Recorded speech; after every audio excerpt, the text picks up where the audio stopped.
Hey everybody, welcome back to my channel. My name is Lauren and welcome back to Intuitive Reading. If you are new here, I talk about all things bookish.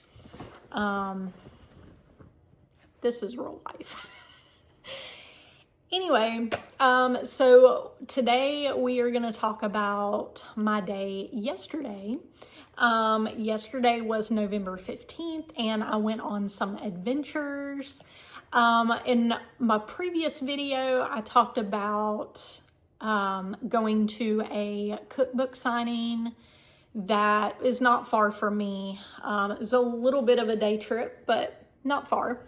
And I was able to meet Tipper and Matt Presley from Celebrating Appalachia.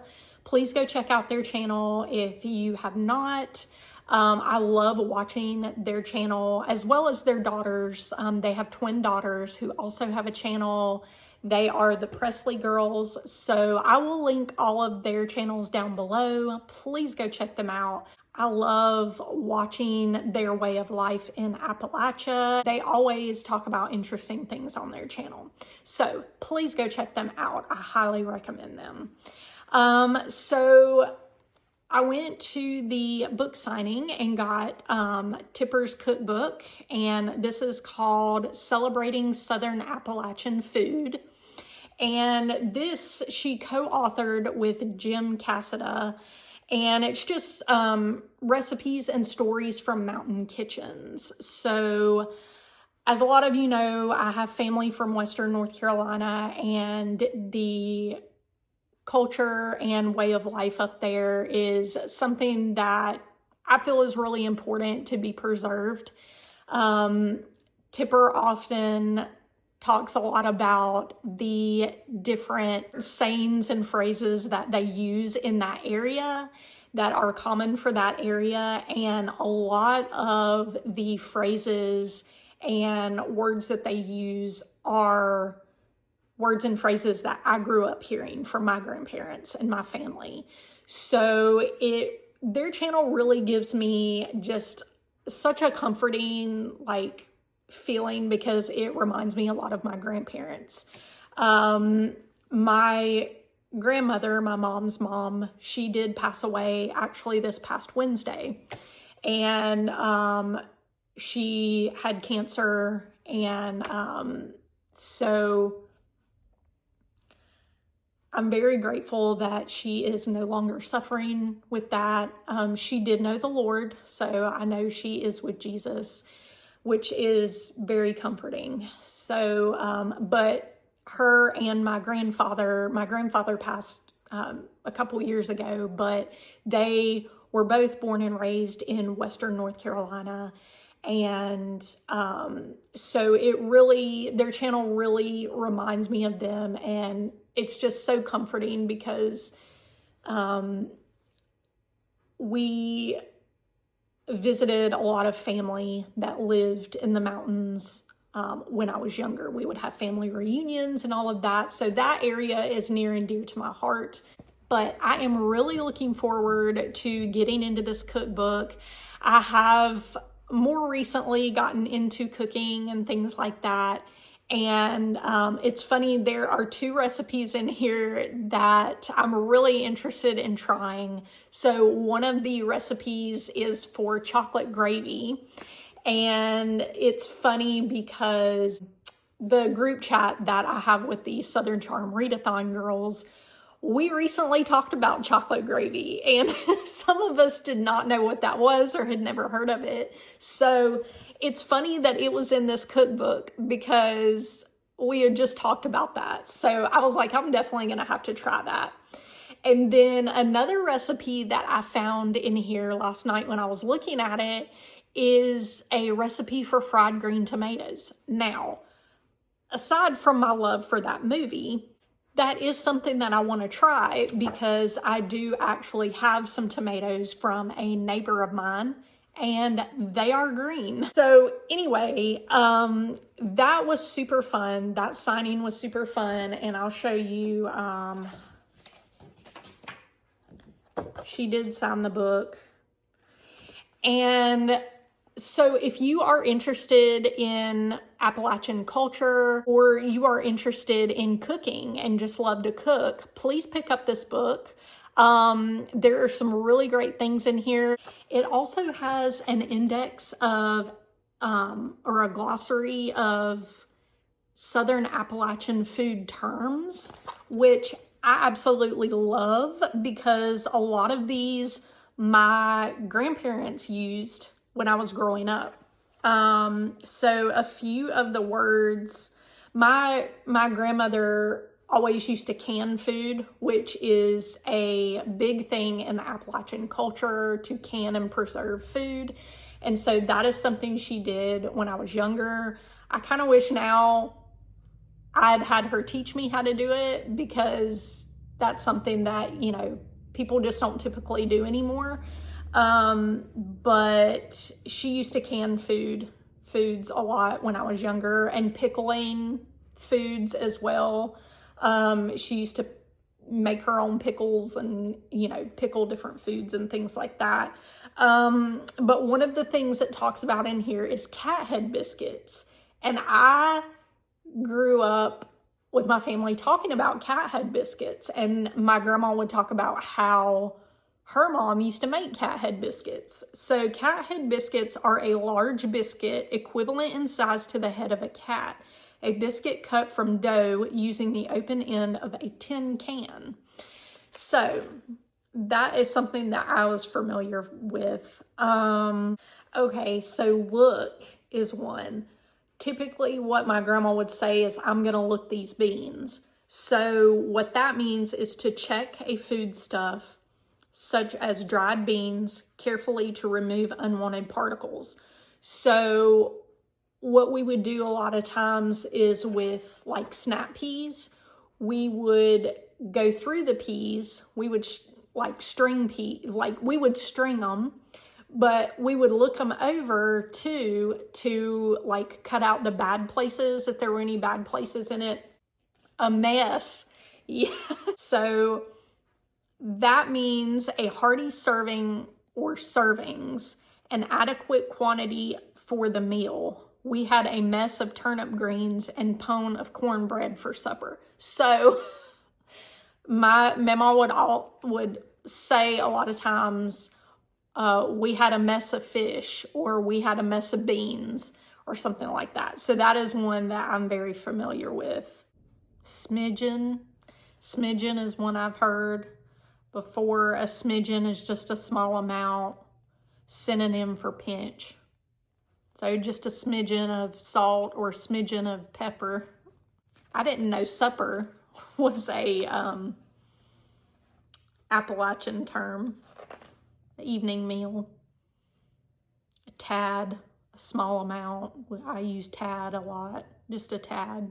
Tommy toes, I've heard they're small tomatoes, sometimes known as cherry tomatoes, but they're the little tiny tomatoes.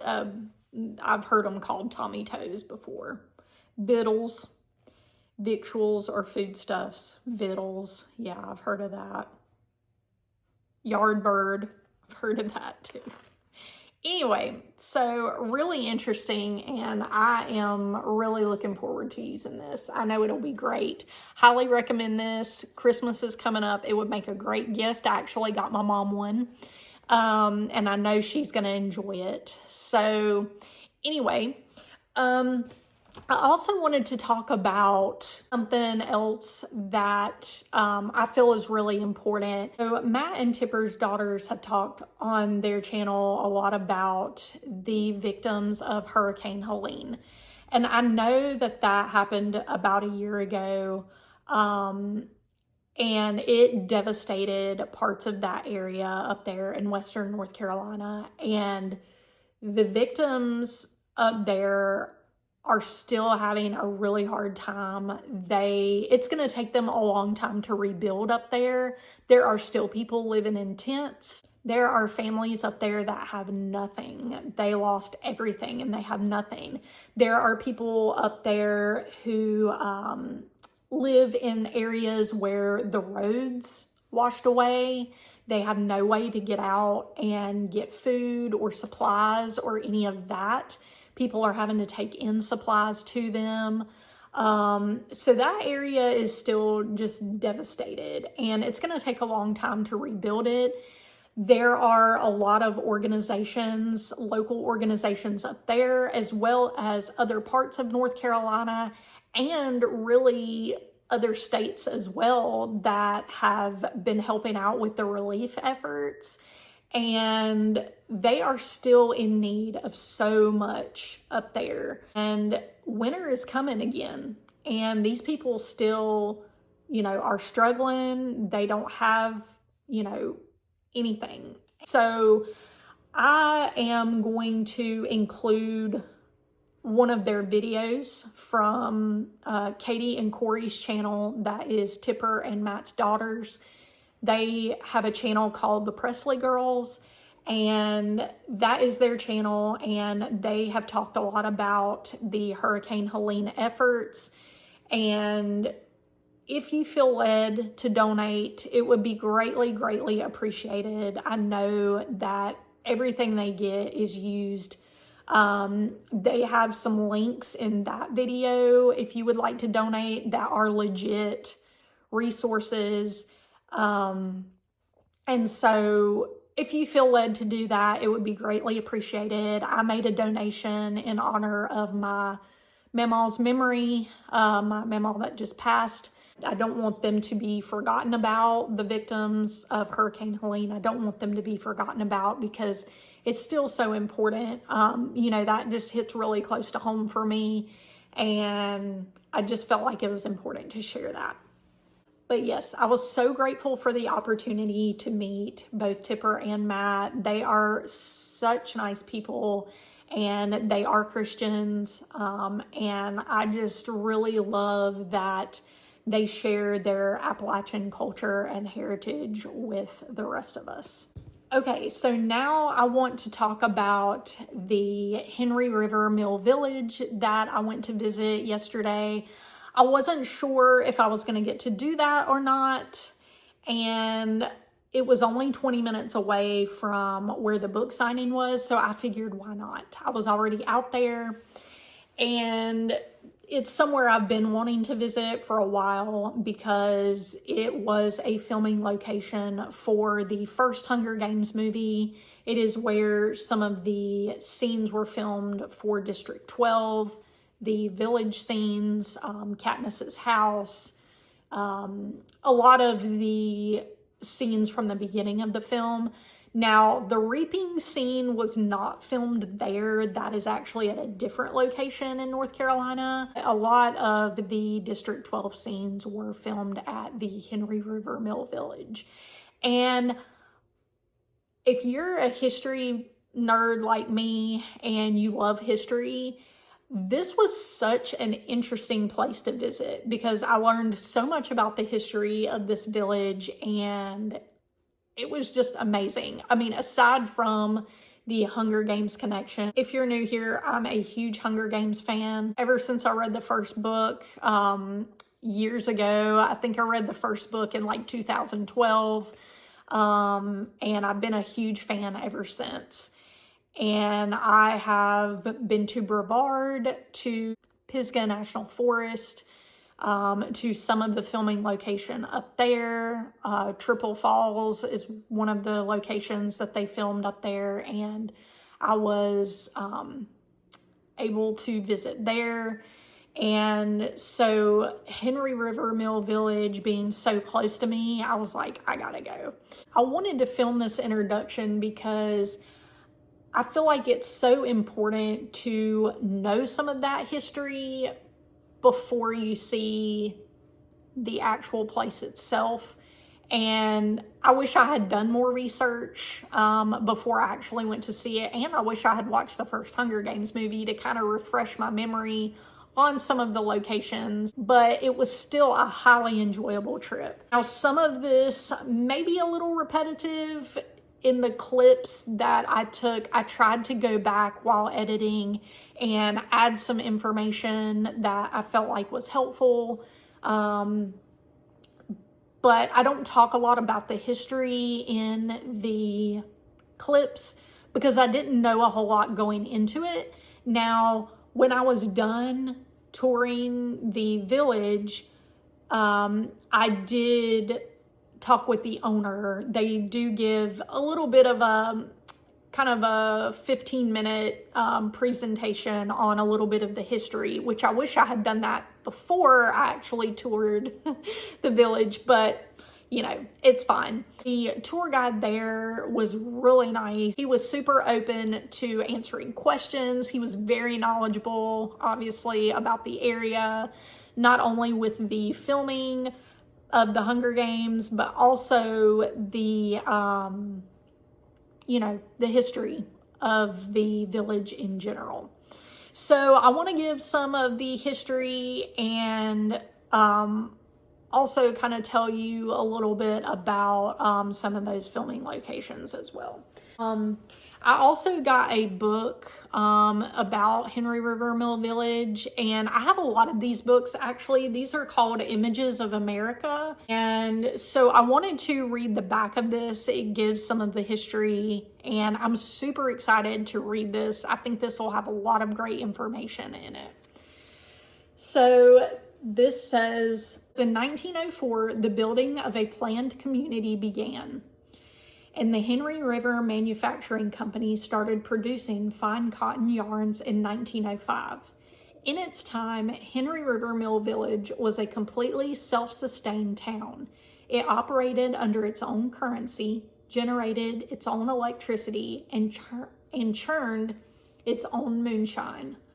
While the mill thrived during its operating years, the 12-hour shifts often proved backbreaking for workers. By the time the 12,000 spindles slowed to a halt in the early 1970s, many workers had hoboed out of town looking for higher wages.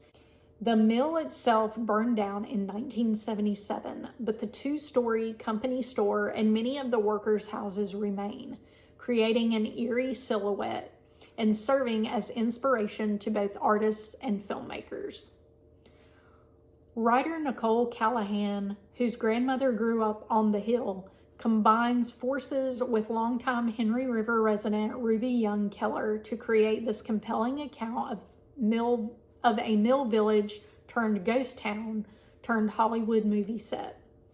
With stories and photographs gathered from former residents and their families, Henry River Mill Village emerges as not only a rich account of the North Carolina textile industry, but as a true statement to a community that flourished even in hardship.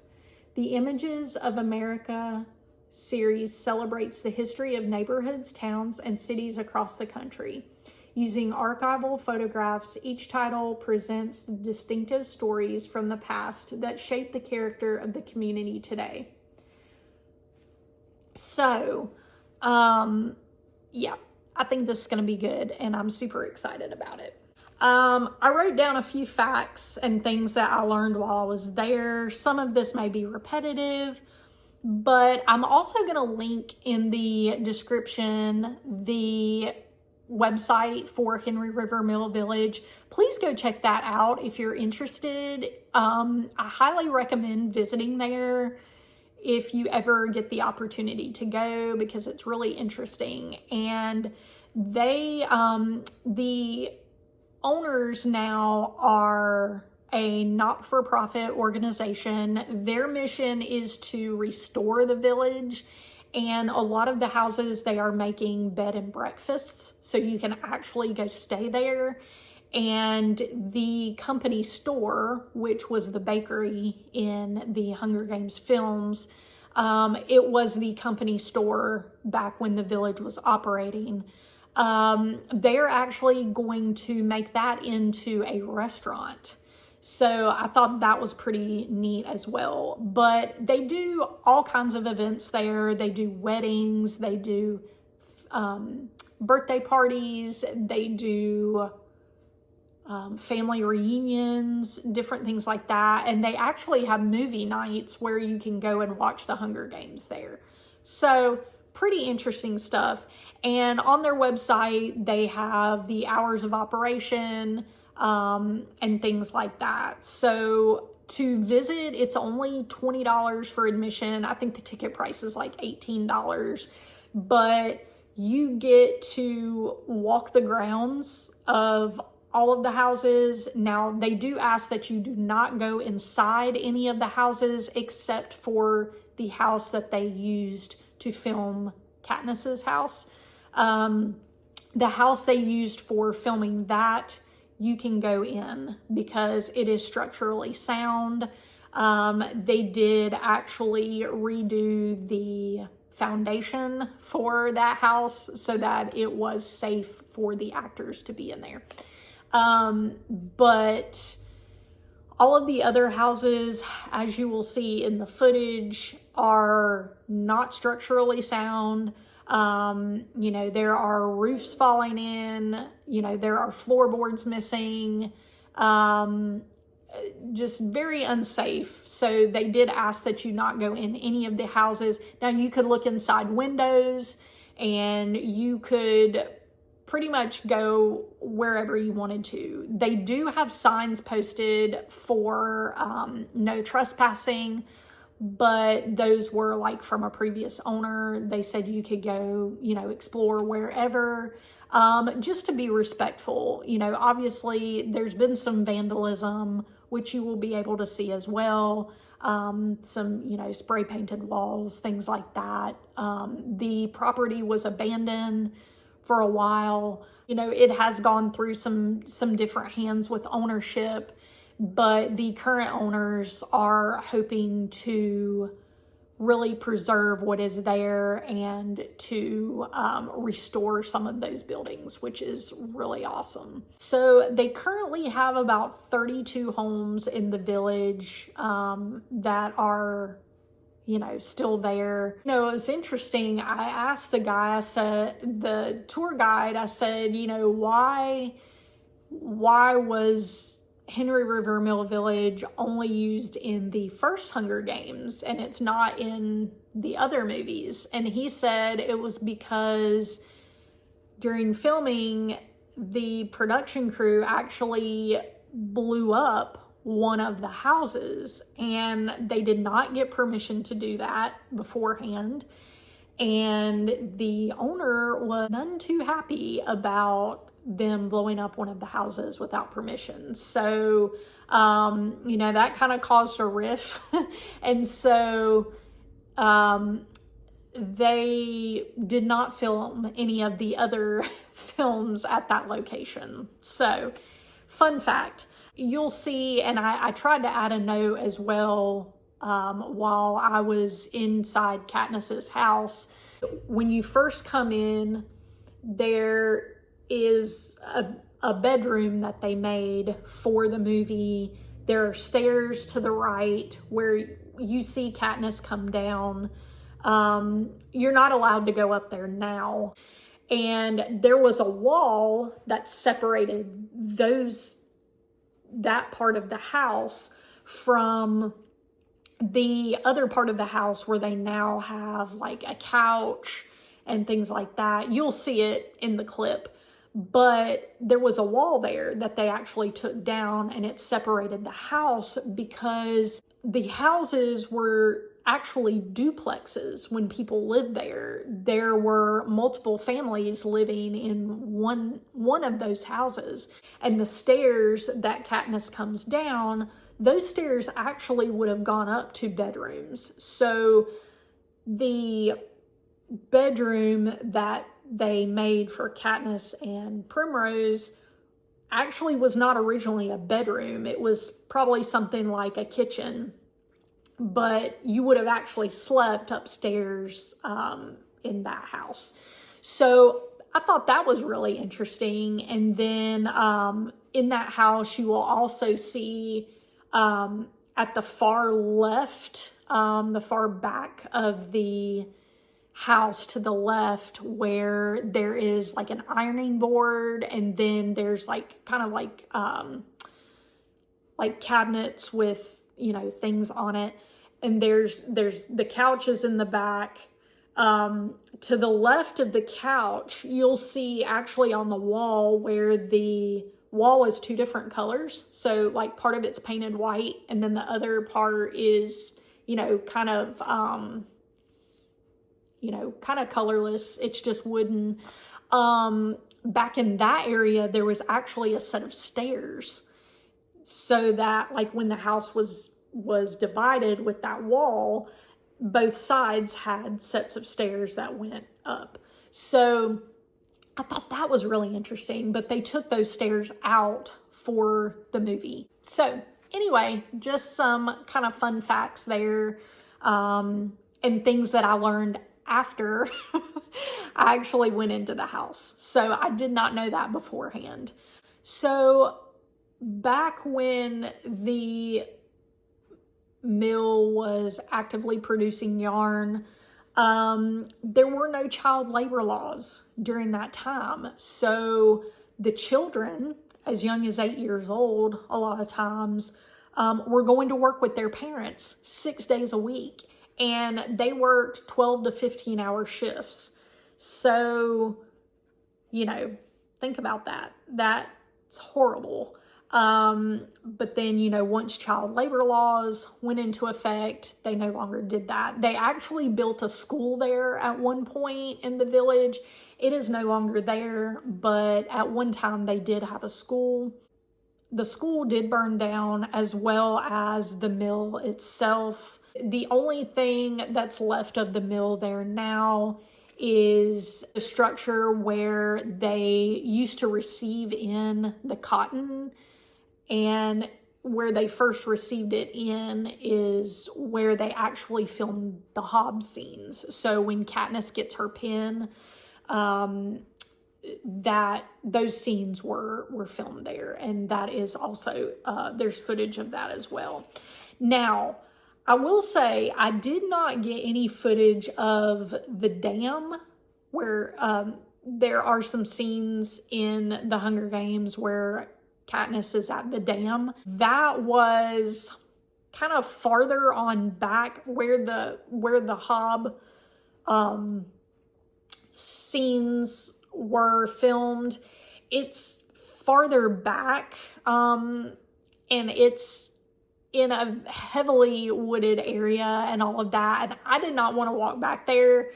A lot of the time things were very overgrown, and I was just very cautious about wildlife and different things like that. But if you go on and search for videos of Henry River Mill Valley, there are people who have gone and toured it. And I actually watched a video where the guy had a drone and he actually went up and you could see the images of the dam. And it's actually really neat. Where the stuff's actually filmed, he inserts clips from the film at the location, which is really neat. So that is all the notes that I have written down of things that I could remember. I didn't film the man who was talking to us about the history and all of that. I just felt weird doing that, and I wasn't sure if I really had permission to do that. So I just erred on the side of caution and I did not film him. But those are the things I could kind of remember him talking about during the talking about the history. When you go, you do get this map, and I will say this map was a little hard to follow because nothing is labeled when you go there. There are no signs for the buildings. There are no signs for the filming locations. So you're pretty much on your own just to find things and explore by yourself. It would have kind of been nice if they actually took you on a tour and like explain things and all of that, but they don't have that, unfortunately. I think they are eventually going to put signage and things up to make it easier to find things, but at this current time, they do not have that. But you can see on here that like things are labeled. So they have all the houses, and then they have these little cameras that show, let's see, there's one here, There are some up here. I believe this up here was the dam. So the hob is down here, and you had to walk all the way, and I just did not want to do that. So it was a lot of walking. I will say that if you do go visit, wear tennis shoes, wear comfortable shoes, because there is a lot of walking. I actually think I went through this twice because I was really confused with the map a lot of times, I'm not gonna lie, and I felt like I missed things, and then I went back, and so, and like when I first started, I went down, let's see, I went down this way, and then like I came back up through here, and then I went up here, and then I went down, and then I went down here, and then I went around the trail because I didn't know about the trail at first. And then like, yeah, it was a lot. So anyway, this map was somewhat helpful, but you know, it was a little confusing, but it's okay. So then on the back, it has some of the history as well, which I wanted to read. It says, welcome to the historic Henry River Mill Village. Recently known as the on location set for District 12 in the movie The Hunger Games, the Henry River Mill Village Historic District is prime example of a typical textile mill village in the Carolinas. Originally erected in 1905, the district was added to the National Register of Historic Places on May 9th, 2019. While the Henry River area was known for its water power as early as 1860, the most relevant historical significance came from the purchase and development of the land in the early 1900s. The Arderholt and Rudisil families partnered to establish the Henry River Manufacturing Company, which was a cotton yarn manufacturer that opened its doors in 1905. During its initial operation, the company erected 35 worker houses, a 2-story boarding house, a bridge, a brick company store, a power-producing dam, and the original 3-story brick mill building where the yarn was produced. Until 1914, all operations were fully powered by water power. It was later converted to steam power and electricity as technology advanced and upgrades were made to increase production.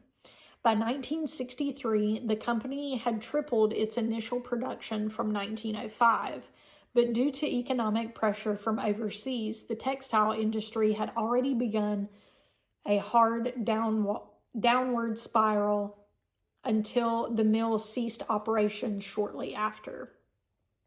In 1977, just after Wade R. Shepard purchased the property, the main mill building burned to the ground after a believed lightning strike. This may have appeared to be a coup de grace for the mill hill, but the community still prevailed. In fact, many former residents of the village recollect the last native moving out of the village in the late 1990s or early 2000s. That's sometimes difficult to comprehend since the village still has no running water and no sewer system. Henry River is an example of history that seems so distant, yet it can still be seen, touched, and heard with our own eyes and ears. While stories can vary in detail from one village resident to another, one theme seems to stay intact: community. Throughout the entire history of the Henry River Mill Village, there is story after story, example after example, of village residents coming together in a time of need to help one another. Henry River was more than a group of workers that happened to live in the same neighborhood, raising their families and minding their own business. Instead, Henry River became a large family, better yet, a village network that valued the strengths they had as a community over the strengths they had as individuals. So that gives you a lot of the history of the village and how it came to be and everything. I also did get a bookmark from Henry River Mill Village. I thought this was really cool. And then I also did get some shirts, and I wanted to share those with you really quick. So this is the first one, and it just says Henry River Mill Village, and it has the currency on it that they used. And then this is a long sleeve shirt. And then on the back, let's see, it says, "I Volunteers Tribute, District 12, Henry River, North Carolina." So I had to get that.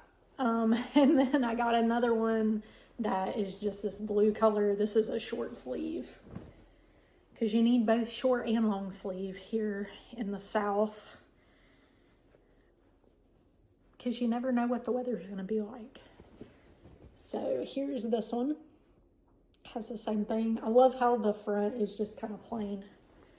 And then same thing. I just wanted a short sleeve and a long sleeve. So anyway, just wanted to share that. So this video is all over the place. I'm sorry. I did the best I could. I know some information is going to be probably repeated. Thank you for sticking with me during this portion of the video where I'm mostly doing talking. The rest of it is not a lot of me talking, so thank you for sticking with me. Thank you for watching this video. I didn't really do an outro, so I really appreciate you watching this and spending the day with me, and I really hope you enjoy it. So now let's get into it.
Guys, so I have a surprise for you guys today. I decided to come and do a tour of the Henry River Mill Village, which was District 12 from the Hunger Games. I wasn't sure if I was going to get to come do this today, but it is a nice day here in North Carolina, so I decided that I would come do this. Why not? So we are going to take a tour around District 12.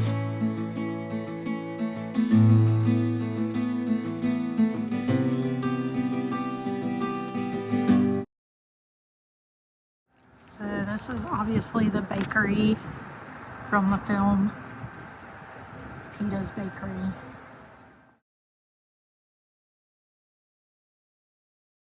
And here's Katniss's house.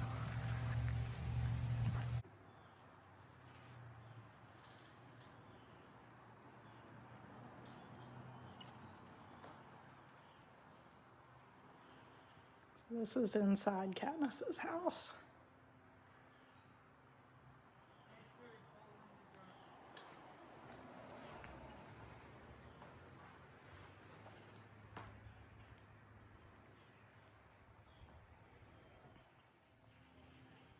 Bedroom.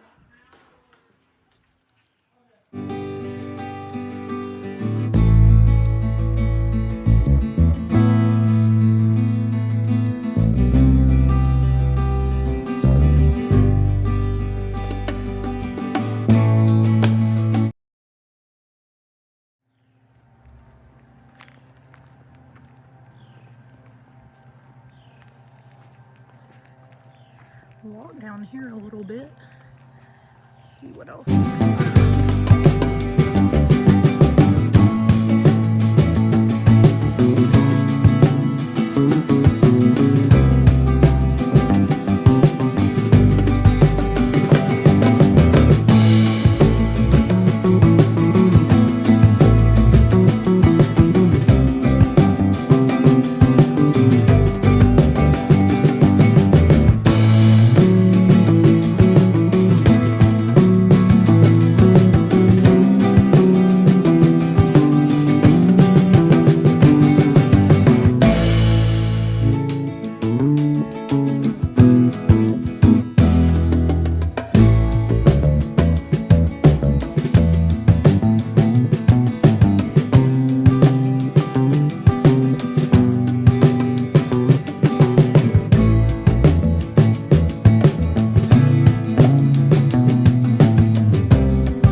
Okay, so I have this map that I'm trying to follow. I'm trying to mark where the filming locations were. You can see it's got the little,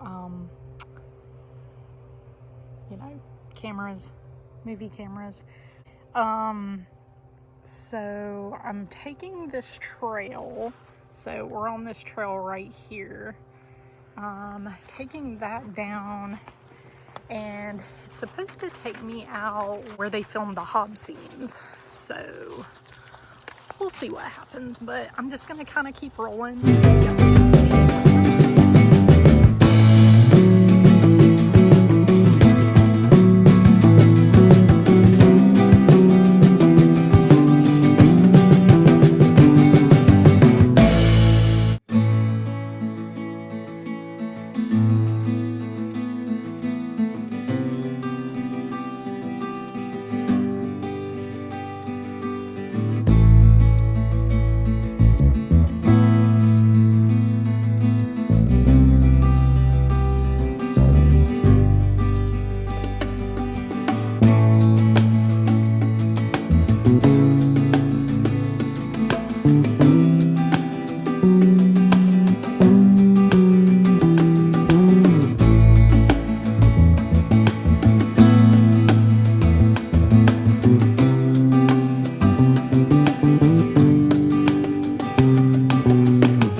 This is a steep place to go down, y'all.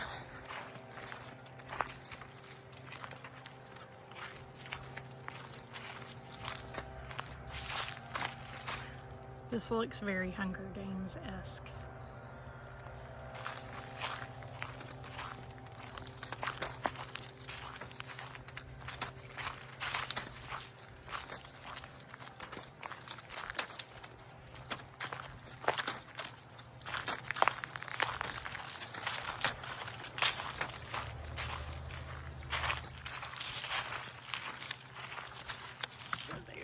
just came from. That way.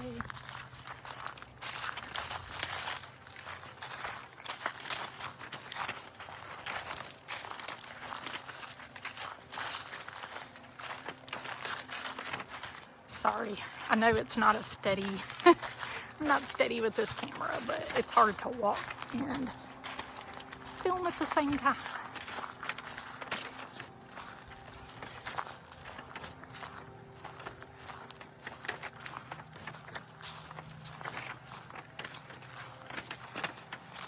Now we're coming back up to, there's the bakery and the back of Katniss's house.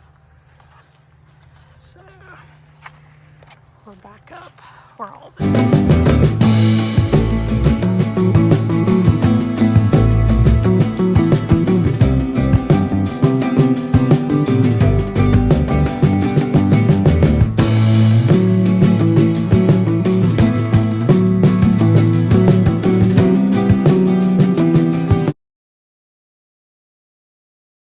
So this was the building used for the Hob.